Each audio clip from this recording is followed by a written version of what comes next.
देश के 15वें राष्ट्रपति के रूप में आज द्रौपदी मुर्मू शपथ लेंगी। दिल्ली में शपथ ग्रहण समारोह का आयोजन होगा। सीधी तस्वीरें आप अपनी टीवी स्क्रीन पर देख पा रहे हैं। शपथ ग्रहण समारोह की तैयारियां। आज देश के 15वें राष्ट्रपति के रूप में शपथ लेंगी द्रौपदी मुर्मू। प्रधानमंत्री नरेंद्र मोदी शपथ ग्रहण समारोह में शामिल होंगे। तो वहीं आपको बता दें कि राजघाट पहुंचकर महात्मा गांधी की समाधि पर श्रद्धांजलि अर्पित की है।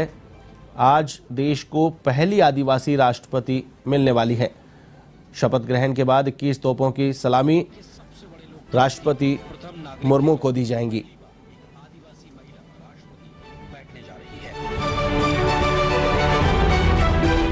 देश के सबसे पिछड़े इलाकों में शुमार ओडिशा के मयूरभंज के छोटे से कस्बे रायरंगपुर से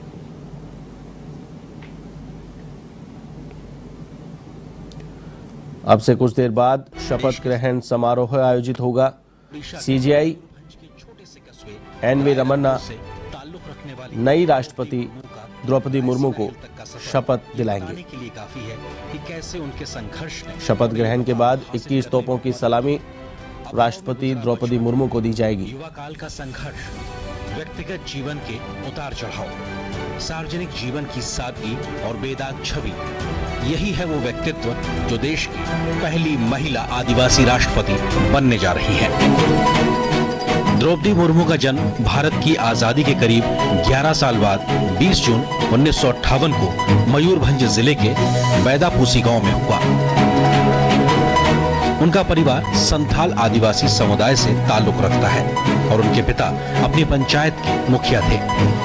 द्रौपदी मुर्मू जब कार्यभार संभालेंगी तो वो इस सर्वोच्च संवैधानिक पद पर पहुंचने वाली ऐसी पहली राष्ट्रपति होंगी जो आजादी के बाद पैदा हुई है।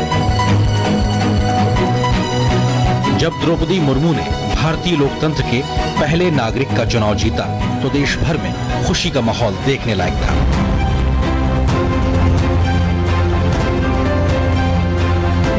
प्रधानमंत्री नरेंद्र मोदी ने भी उनकी जीत को गरीबों, पिछड़ों और हाशिए के लोगों की जीत करार दिया तो उनके प्रशासनिक अनुभव से देश को लाभ मिलने का भरोसा भी जताया। रायसीना हिल तक पहुंचने से पहले द्रौपदी मुर्मू का एक लंबा संघर्ष रहा है और उन्होंने लोगों और समाज से जुड़कर लोगों के बीच एक अलग पहचान बनाई है। साल 1979 में भुवनेश्वर के रमादेवी महिला कॉलेज से बीए पास करने वाली द्रौपदी मुर्मू ने अपने पेशेवर करियर की शुरुआत उड़ीसा सरकार के लिए क्लर्क की नौकरी से की। तब वह सिंचाई और ऊर्जा विभाग में जूनियर सहायक के पद पर थी। क्लर्क की नौकरी छोड़ने के बाद उन्होंने अपने घर रायरंगपुर में एक शिक्षक के तौर पर भी काम किया। द्रौपदी मुर्मू ने रायरंगपुर में Shri Aurobindo integral education and research centre में शिक्षक के तौर पर करीब 3 साल तक पढ़ाया। एक शिक्षक के तौर पर उनकी मेहनत ने उन्हें इलाके में एक नई पहचान दिलाई। शिक्षक की जिम्मेदारी के बाद द्रौपदी मुर्मू के राजनीतिक सफर की शुरुआत वार्ड काउंसलर के तौर पर साल 1997 में शुरू हुई। वो रायरंगपुर नगर पंचायत के चुनाव में वार्ड पार्षद चुनी गई और नगर पंचायत की उपाध्यक्ष भी बनाई गई।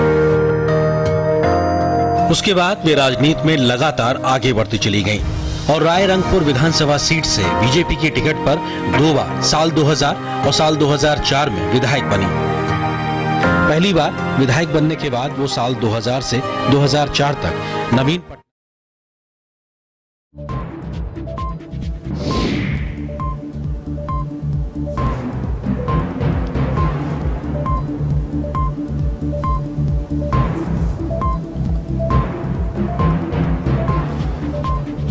वाला नीलकंठ पुरस्कार से भी नवाजा गया।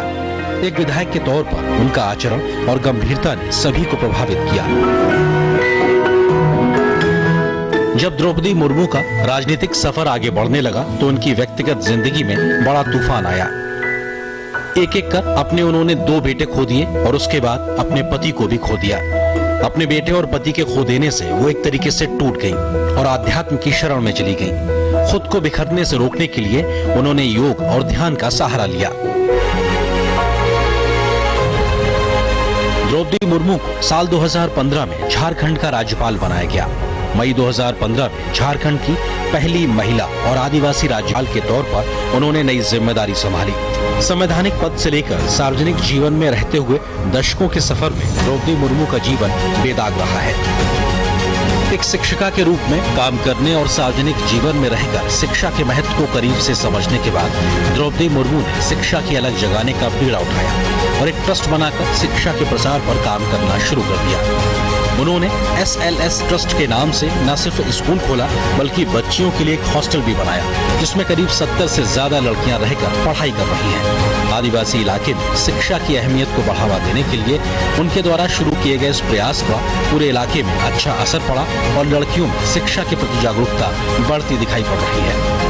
जब राष्ट्रपति के चुनाव की प्रक्रिया चल रही थी और द्रौपदी मुर्मू अपने पक्ष में समर्थन जुटाने में लगी हुई थी तो ओडिशा से लेकर झारखंड तक के आदिवासी बहुल्य इलाकों में उनकी जीत के लिए आदिवासी समाज के हजारों लोग उनके लिए प्रार्थना कर रहे।